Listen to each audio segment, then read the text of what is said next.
Hello, I'm Paul Friedman. I'm founder of the Marriage Foundation, and welcome to our channel. Hopefully you will gain something.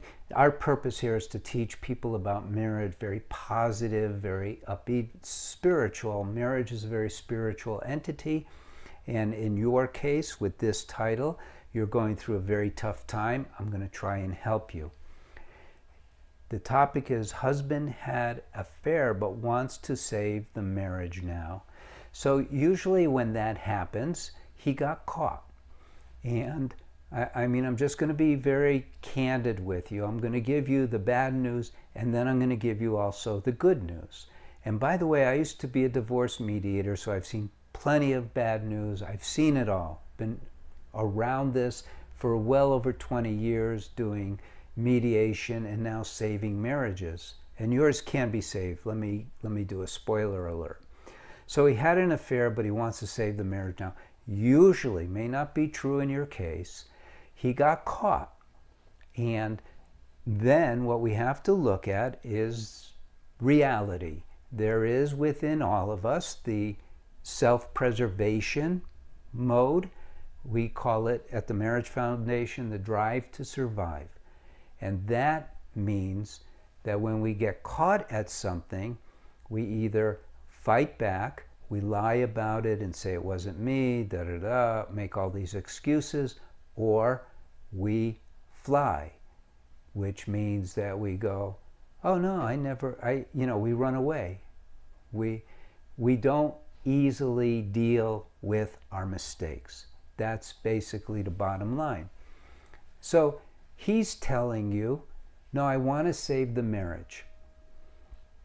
Means that if you change, because I'm telling you the truth here, if you change, then he will stay with you. That's really what he's saying, because he's already run away from you. He has already, actions speak louder than words. And you can confront him and talk to him about this. He won't be honest with you. It's impossible for someone to be honest with you about this. So just take what I'm saying, think it through before, and don't confront him, please. So he's saying, oh no, now I want it to work, But why did he cheat in the first place? Is he a total bum? No. He cheated because, and you'll acknowledge this, your marriage wasn't working. We get married to be happy. Neither of you were happy. People don't cheat when they're happy.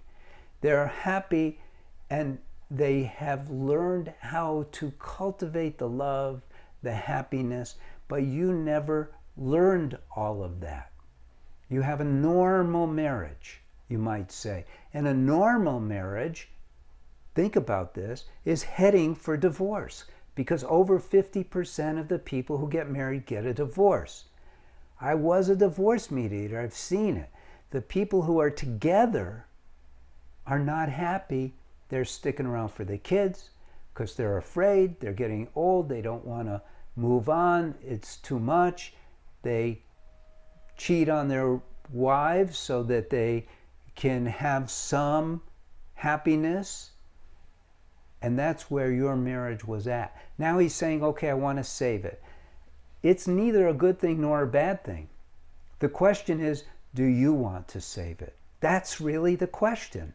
Do you want to save your marriage? If not, you've got a great excuse to leave your marriage. If you have kids, usually below 18, but kids anyway, you have a good reason to not want to lose your marriage just for the kids. I've had people ask me, many people.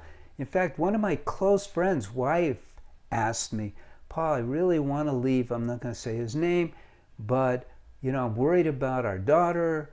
And at the time she was 12, and she said, I'm willing to stay with him until it's safe. And I said, that's fine. It's good. It's the right thing, because kids who are under 18 get killed by divorces. But At that time, I just gave her my book. I didn't meet with her because it was a little too much connection. But our course is now, I would have given her the course. The thing of it is, if you want to save your marriage, don't just save it. I guess that's my point. Turn it around. And the way we do that, what I discovered, and I made a lot of discoveries about marriage, but to put it into a nutshell, you didn't know how to be married. He didn't know how to be married. Your marriage fell off a cliff, and now you're at a juncture where you decide, should I stay with him? He probably will cheat on you again unless you make the changes in your marriage by making the changes in yourself that change the dynamic of the marriage altogether. If you do that, our success rate is off the charts. We still get cards and emails from people that we helped 10, 15 years ago who are not just together, but they're doing great. So that's the other side of the coin. If it were me in your place, I would go, if he's telling the truth, I would rather keep my marriage because I still love him. He's a great dad. He's a decent husband. How do I say he's a great husband if he cheated on you? And I want to save my marriage. Don't just save it. And don't try it on your own. It won't work. It would be like if I handed you the keys to an airplane and you've never flown, you're going to die. So you got to learn how to be married. You got to let us help pull you out of the hole that you've dug yourselves into, and you can save your marriage. So if your husband wants to save the marriage and you want to save the marriage, it's really about you. You can. And you could do a lot more than save it. So I think you got the gist of it. Go to our website, see what we have to offer, see how we approach it. It's fairly extensive what was written up about how we do it. Look at our articles, look at our testimonials. Got a lot of testimonials. Look at the fact that over 350 million views of our YouTube videos. Growing subscriber list. I mean, this is the way of the future. It really is. I'm Paul Friedman. I founded the Marriage Foundation, and I hope you at least write into us and ask for our opinion. God bless you, and take care.